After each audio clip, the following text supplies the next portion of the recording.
Hey, what's going on, fight fans? Hey, this is Coach D, the Wild Man, coming at you again. Another episode of Coach D Media, Down Compete Next TV. As you see, the brand is growing, along with the growing of mixed martial arts under GAMMA USA and GAMMA Worldwide, right? So our job is to educate the fans, the coaches, and, the fighters on what's going on in combat sports. Now that MMA is growing to where it's growing, international competition is becoming a thing. We can now start branding athletes with the understanding that international competition is part of the growth, right? So, of course, I can't do this without my road dog, Justin Brown. He's going to go ahead and tell everybody what's been going on. He's been doing these trips, getting things done. So that's why I want to catch all the fans up on about. So, Justin, what's going on, brother? What's happening, man? Good to see you. All right, so catch everybody up. You just came back, I think we had to do a UWW MMA tournament. You know what I'm saying? I heard about it, but I didn't get all the full details. Can you catch everybody up? What just went down, and where were you? How it went? Yeah, so I was just in Andijan, Uzbekistan for the last week. We had, so as you know, the discipline of amateur MMA was recognized under UWW, International Federation of the IOC. Yeah. So it was recognized as a true discipline, as a sport. So now we needed to test the rules and regulations that were created. So I'm on the committee that created all the rules and regulations for amateur MMA globally under UWW. And so the next step was, let's test those rules and make sure it can be done safely before we hold any larger tournaments like a world championship or progress onto the trying to push ourselves into the Olympic Games. So it was our first test event. It went well. It was really cool. It was a fun event. Uzbekistan was actually really cool. It's my second time there. I did a show in Tashkent for professional MMA. So those guys are fighters. They love to do MMA there in that area and in that region. So it was really a fun event, and everything was safe, no injuries. I loved it. Okay, so that now we're officially MMA with UWW. Yeah, we have been since recognition, but now that we've officially done it, we have things that we can get better on and grow and notes to make. So it was really, for a first test event, I was pretty impressed. Those guys, as an Olympic sport, an Olympic federation, those guys that really run a tight ship. So if they say you're going to fight at 912, you're going to fight at 912, and it's just they run a really tight ship, and we learned that in the World Combat Games when we did pancration. That they're extremely organized and they're a great discipline, great people to work with. So UWW is first class. Okay, so let's talk about the system. Like, everybody who's been rocking with us as far as coaches and competitors, they've been coming in through GAMMA USA. Then we send them to events like Indonesia, Bangkok, whatever. So what's the difference system-wise? How would they be following the system on the UWW? Yeah, so it just opens up more doors for us. As a national federation, we have the ability to compete now under GAMMA tournaments, under UWW tournaments, or maybe anything else that could possibly open up, which we have some offers from the MMA union in Russia. I don't know if we're going, but we have opportunities that we can open the door for other international tournaments. So as far as us, we still compete the same way. We compete through GAMMA USA. Yeah. We make the national team. We rank everybody accordingly. And then we open the opportunities to say, hey, would you like to compete here, this international tournament, whether it be Worlds or a Continental Championship, whatever it may be. And then we go from there. So right now we have Brazil coming up, which I'm sure we'll get into. Yeah. That's our next international tournament for the U.S. national team. And then we have the UWW Worlds, which will be in Greece. The first time we've actually done a large world championships under the UWW platform. That will be Greece for the kids and Serbia for the adults at the end of the year. Okay. So I know we're still working out Greece as far as the dates and so on and so forth. I have. So when you do the landscape mapping, walk us through what that means for United States and international. So I know we have regionals lead to nationals. Now, after nationals, what does that mean moving forward? Yeah, so nationals, obviously the big goal is to do Worlds. Yeah.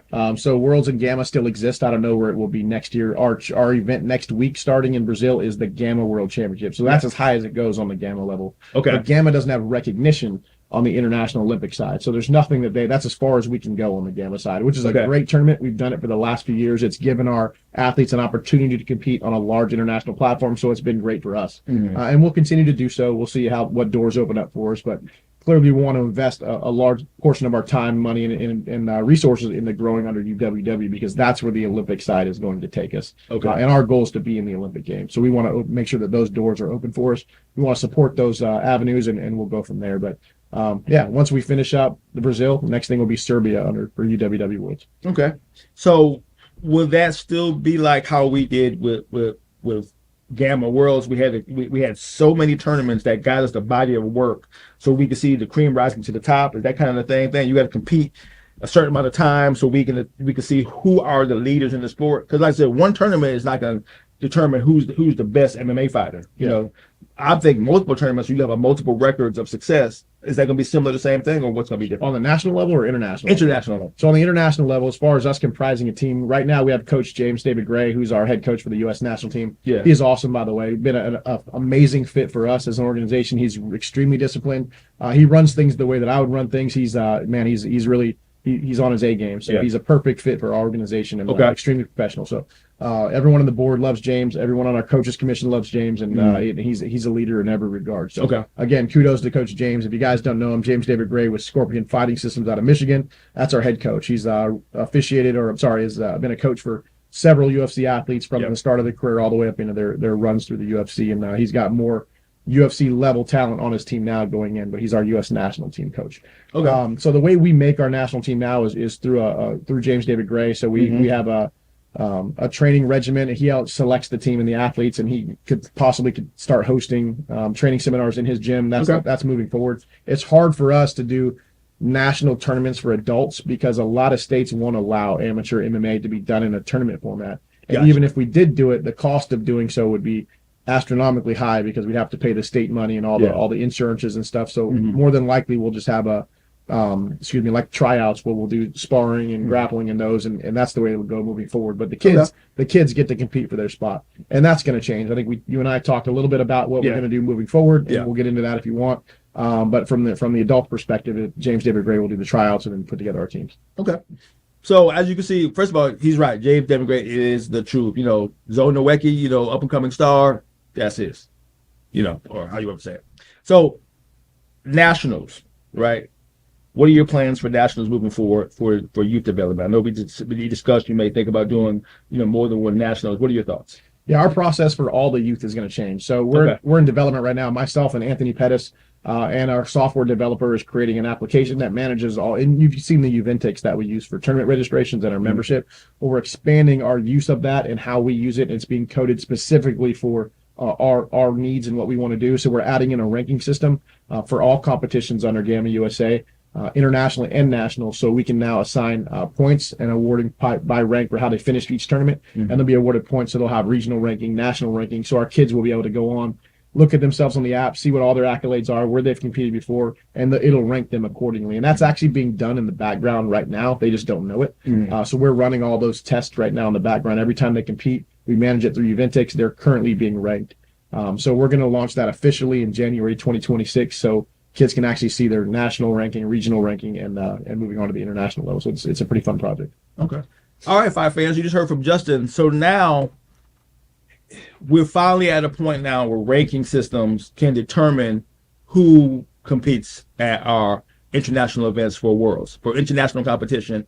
Where you rank is how you compete, which is, to me, great. So now you can't inbox me and go, hey, my fighter's the best. No, your ranking will tell you if your fighter's the best. So now we're getting at a point now to we can distinguish who's who. And that's great. Competition is competition. Hey, you want to be the best, you got to beat the best. That's always my saying. I love it. The rank is going to dictate it, So this is getting good. So moving forward towards the end of 2025, anything new about being on the UWW that the fans don't know? Yeah, well, moving forward, the biggest thing that's new is the ranking system. Yeah. We'll talk about that. But UWW, we have another test event coming up in Poland. Okay. Which our teams can compete in. We were actually invited. Our team was invited to the Andajan, Uzbekistan. Okay. But it wasn't announced till 3 weeks before the tournament. Gotcha. So it was supposed to be just a grappling tournament. And once the rules were finalized, they said, hey, well, let's do a test event. Let's add MMA onto that existing tournament. Yeah. So it was only a 3-week window, which didn't make sense because the tickets were really high to get there. So we didn't really offer that to our team. But we could have gone with U.S. athletes. So there's another test event coming up in Poland. I don't know how that's going to work yet. And then we're going to do another officials training for the international officials on the UWW. So I'm actually one of the lead trainers for that as well. Myself, Michael Wachter, and Edmar. Edmar's the head of the officials for all associated styles on the UWW. Myself and Michael are the lead officials teaching the training specific to amateur MMA and pancration. So that's coming up. As far as officials training. So there's opportunities for our officials in the U.S. to get involved with those international certifications moving forward. But the biggest thing coming up, they may do one more test event before Worlds, but the two biggest things that we'll have is the Serbia Adult Worlds in October, and then September 1st through the 9th is going to be the dates for the youth worlds in Greece. But that's not just going to be youth. So there's going to be grappling. I think what they're going to do is just separate it in three. That's 9 days. So they're going to do 3 days of grappling, probably 3 days for Pancration Worlds, and then they'll have 3 days for amateur MMA. So they're still going to do amateur MMA, but the World Championship would have taken place in Serbia. But there's still an opportunity for adults to compete at the Greece tournament as well. Oh, nice. So, and they both count. So whether you Serbia or Greece, they still both count ranking wise. Yeah, so the ranking is just through UWW side. So Worlds is Worlds, right? Yeah. So they haven't launched their ranking side yet because MMA is new and they haven't even done a full year. Yeah. So their ranking probably won't apply to the Worlds. It'll start in 2026. Same thing with ours nationally through GAMMA USA. But it's just an opportunity because no one's seeded, no one has previous ranking, so there's nothing to be benefited by anyone having ranked currently. So we're just going to host those tournaments and have the door open for people to compete. So basically, everybody who competes on the UWW, their ranking is 0-0, basically. Of course. Yeah, there's been no previous ranking. Okay, coaches and fighters. That to me is fun, right? That means you're going into UWW with no rank. So we don't know how good you are. You can say, hey, I got these many amateur fights, I got this many whatever fights, right? But now you got to prove it all over again with UWW. I like it. This is going to be fun, fight fans. So growth is growth, right? We had GAMMA USA doing what it was doing. We had GAMMA Worldwide doing what it was doing. Now we got UWW getting ready to take it to the next level towards Olympic recognition, right? This is getting fun. I get to do a lot more stuff. I get to have a lot more conversations. So let's get ready. This is exciting. So what do you want everybody to know now, coaches, fighters, with what you've seen and what you've experienced now and what you know? What are some of the key things you want people to start paying attention to? Yeah, look at the rules and regulations under UWW. Start competing under UWW because that's going to be the future for at least the Olympic side of things. Yeah. I mean, until otherwise proven, they're the only recognized amateur MMA organization that's already recognized by the IOC, the Sport&ENTERTAINMENT. So that is currently the only pathway for potential Olympic inclusion. So make sure that you learn the rules and regulations. It's public. You can go to the UWW website. We'll also post them on the GAMMA USA website moving forward. Just haven't done it yet. And those rules may be slightly different than what you're used to. Currently, they're just using mats because it's hosted by the Wrestling Federation, which is different than fighting in a cage. So that does take away a single dimension. But that was what allowed us to get that recognition as well. So a lot of the big sponsors and those didn't want to see the cages yet. But it was received very well. We just did it and people loved it and it was done well. So in the future, I think we'll be able to add cages to that. But as it's done currently, is just singular on a mat. But it's awesome. Still the same sport. It's really fun. And make sure you check out the rules and regulations and see how we do it. Okay. So you just heard from Justin. So I know a lot of people have been seeing me doing, Coach D Media, One to Watch, now Compete Next. Compete Next is geared towards where we're going with UWW and specific MMA sports content, to where we talk about the link between UWW and MMA and UWW and USA Wrestling, all those dynamics. That's what Compete Next is all about. You still see me do Coach D Media. I still need my room and talk my share of S. Right, but Compete Next is geared towards just education about where UWW is going, partnering with GAMMA USA, right? So, Justin, Brazil, what can you say? Brazil coming up. Just watch the U.S. team. It's one of the largest teams that we've ever fielded for an international tournament. Yeah, I think there's 16 adult athletes going for MMA, which is they're also doing the U20 categories, which is new this year for World Championship. So what that means is it's a little bit of protection because there's no on Olympic sports and large international tournaments. There's no differentiation between amateur and professional from your experience standpoint. Yeah. The rule set's amateur, but you can have professional experience and still compete in all Olympic sports. So they don't remove that from organizations that are attempting to get Olympic recognition. So keep in mind that professionals can go. So what they did on the U20 category is it still protects those youngest athletes. So once you finish up from youth, you still have an avenue for under 20 years old that still protects you, where there's amateur only, and there's not going to be a chance of professionals in that group. So it's just kind of the step between the senior level. Now there's that U20 level and then the youth. So that's new. So is that something that we'll keep for the development of new amateurs before they head to UWW, or they still could do both? It's up to them. No, so UWW on the Olympic side follows the same wrestling guidelines. So there's a Pancration, which is U17. Okay. And then they have a U20. They also have a U23, and then they have seniors. Now U23 Gotcha. isn't necessarily going to be in Worlds. U20 will, Yeah. and seniors will, but U23 is an option for continental events, and if there's interest and we get enough athletes, then that may be something that grows, but it's already in the rule book that there's a U20 division, there's a U23, and then there's a seniors division, right? And then there's actually masters divisions written in there. So if we get even more interest, then we can have the masters divisions, which I would prefer the masters division to be competed under the pancration rules without the head strikes. Yeah. But there is that opportunity going forward that there's masters divisions for the amateur MMA side as well. Okay. So Fight Fans, you're seeing, as you've been seeing me preach, the sport of mixed martial arts is now coming full circle. You know me, I go to the entertainment side of MMA and there's the sports side of MMA. The entertainment side is fine. You know what I'm saying? If you like the UFC, PFL, one championship, that's great. This is the sport is without the unnecessary drama and the chaos that can come with the entertainment side. So getting back to the sport is what we want. So people, mainly families, you know, fathers and mothers can tell the difference of what their children are getting to and what their young adults are getting into. The sport is safe.